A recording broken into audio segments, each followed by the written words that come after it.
John got great news. He just bought a new house and he's in a whole new neighborhood. Now that he's all moved in, he realized he has to figure out the best way to get to the grocery store. Little did John know, his quest for the best grocery route was about to offer him insights into something much bigger, much like the world of stock trading. On his first trip, he figured the fastest way to get there would be a straight line, and he tried that way first. Pretty confident he was all set, but it turns out that way has a 10-mile-per-hour limit. And even worse, it's a speed trap. His 10-minute drive turned into a 20-minute problem. So then John tried the next shortest route. After all, you can't get unlucky twice, right? He went west, and then he went north. This will work, he thought. And that was a really good route. He was all set. But later in the week, he faced a new challenge. A school at the corner meant unpredictable traffic patterns during weekdays, much like unforeseen market fluctuations. And that meant every Monday through Friday, both early in the morning when school started, or in the afternoon when school got out, this was just as bad as the slow speed trap. This route worked once, but when conditions changed, it didn't work at all. So then John thought he would take the path that went north and then west, and that would be the way he got to the grocery store.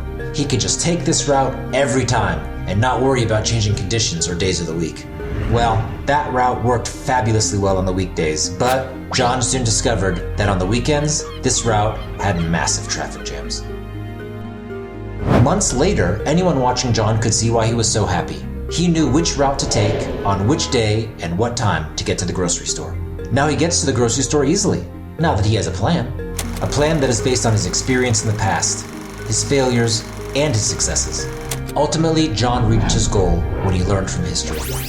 It took a lot of drives to the grocery store for John to figure it out, but now he's happy.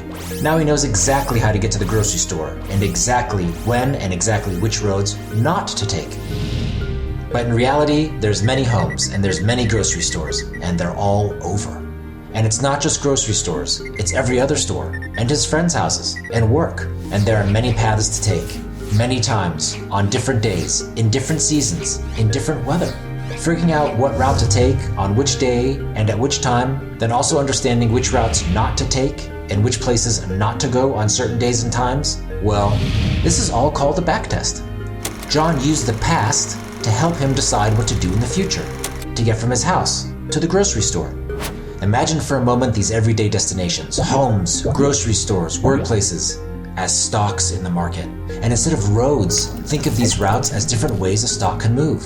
Just like John's routes, the stock market has many paths. A stock can be above the 200-day moving average, or below the 200-day moving average. It can be above the 200-day moving average, but below the 50-day moving average, but above the 10-day moving average, all at the same time. Stocks, much like roads, have their ups and downs. They can be on an upward trend or experiencing a downturn, affected by seasons, market events, and earnings reports. There are hundreds of millions of different patterns in the stock market for just a single stock, and there are tens of thousands of stocks in the market, each moving together and separately at the same time. Just as choosing the wrong road at the wrong time can lead to delays, choosing the wrong stock at the wrong time can lead to financial setbacks. So, how do you navigate this complex network? Enter TradeMachine, your financial GPS. It's a backtester designed to identify the most promising patterns. It tests hundreds of millions of different opportunities and patterns and shows you historically which ones did the best. And then we layer on our proprietary artificial intelligence on top of it. Our proprietary AI goes a step further. It doesn't just learn from historical patterns, it anticipates, adapting to new market conditions. A bit like John's evolving understanding of his neighborhood's traffic flows. Because when it all comes down to it, while option trading can be very complex, all we really want to know is how to get from home to the bank.